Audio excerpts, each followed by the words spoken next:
경쟁력 있는 이 수소 연료 전지 쪽에서 가장 경쟁력 있는 애를 뭐 1순위로 봐야 되잖아요. 누구겠습니까, 여러분?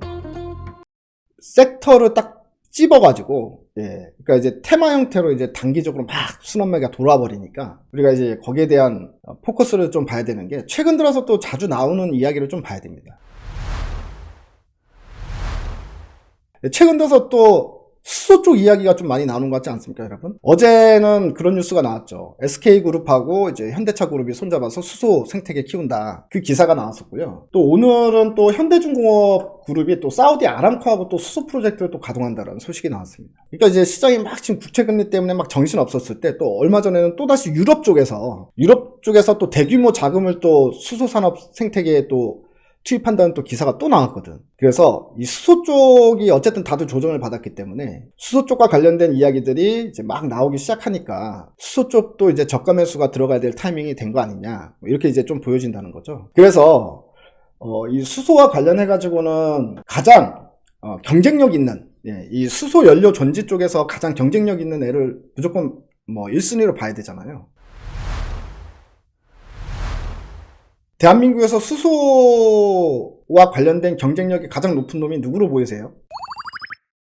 하나솔루션은 이제 그린뉴딜 전체적으로 다 포함되는 애고요. 그렇죠? 근데 이제 수소 쪽보다는 하나솔루션 같은 경우에 이제 태양광 쪽으로 가야죠.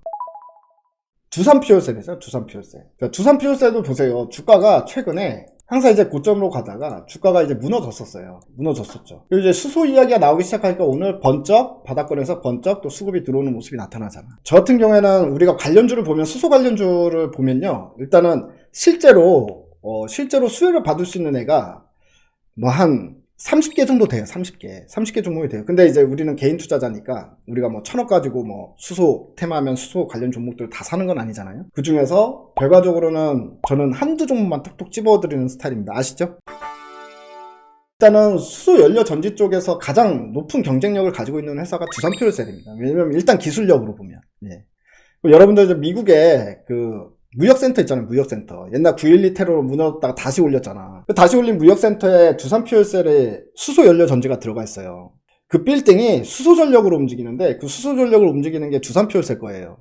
그러니까 수소 산업의 이 인프라 쪽과 관련해 가지고요, 수소 연료 전지를 만드는 회사인데, 수소 연료 전지를 만드는 회사는 두산퓨얼셀이 국내 1등이 아니라 전 세계 1등이라고 보시면 됩니다.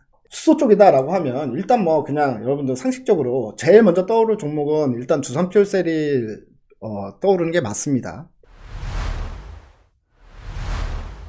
두 번째는 뭐냐면, 지난번에도 얘기해 드렸다시피 그거잖아요, 현대로템. 자, 이거는 뭐 왜 현대로템이냐면, 현대로템 같은 경우에는 수소 생태계와 관련해 가지고 작년 12월 달에야 수소 생태계를 시작한 회사예요. 지금 최근에 이제 포스코처럼, 포스코도 지금 이제 수소 생태계를 시작하는 그 그룹이잖아요. 기존의 수소 쪽과 관련된 사업을 영위하는 회사는 작년에 이미 어떻게 됐습니까? 주가 레벨업이 됐죠. 수소 테마가 강하게 불었었으니까.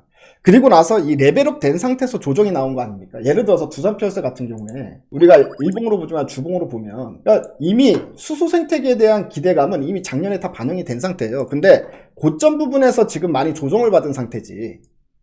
수소가 힘이 빠지니까. 그런데 수소 생태계 비즈니스를 이제 막 시작하는 애들은 어떻습니까? 무슨 차이점이 있습니까? 따끈따끈하다. 따끈따끈한 차이점이 있다는 거잖아요.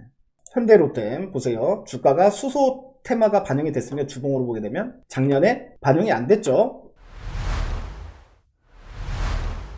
그대로 있었습니다. 왜? 작년에는 얘가 수소 쪽과 일을 전혀 한 게 없었어. 근데 올해부터 수소 산업이 시작이 돼요. 자, 얘가 이제 무슨 일을 하는지를 좀 보겠습니다. 자, 현대차와 2023년까지 수소 추출기 독자 브랜드화 하겠다.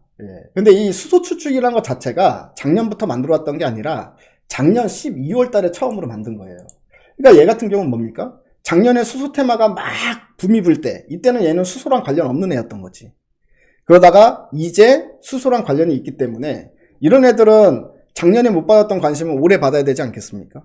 나머지 애들은 이미 다 수소 쪽으로 한 번씩 거름됐던 애들이고, 뭐 두산퓨얼셀 다 포함해서, 효성 다 포함해서, 효성중공업 이런 애들, 뭐 미코도 작년에 제가 얘기해서 뭐 주가가 2배 이상 갔었잖아요. 근데 미코 같은 경우도 이미 수소 전지를 만드는 애들이야.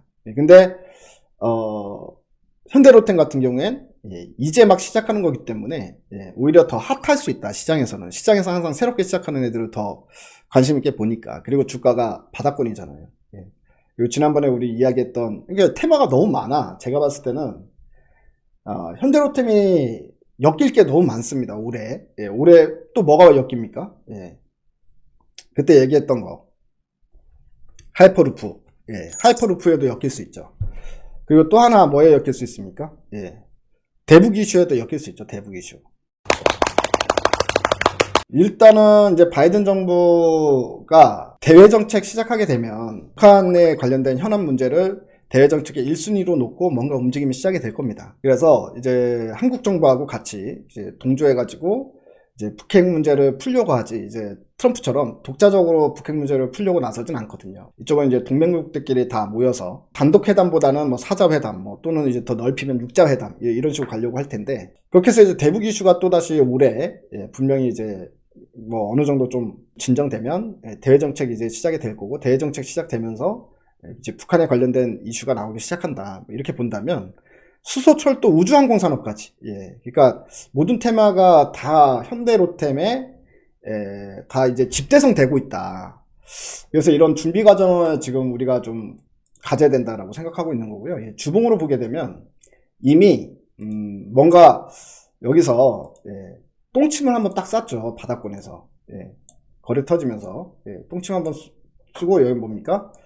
딱 에너지를 응축을 하고 있는 타이밍인 것 같아요. 예. 그래서 이번에 올라가야 되면 당연히 전고점을 넘어가는 형태의 상승 랠리가 나타나지 않겠냐. 그러다가 이제 시장에서 부각받으면 얘는 워낙에 탄력이 좋기 때문에 어디까지 갈지 알 수가 없다. 뭐 이렇게 이제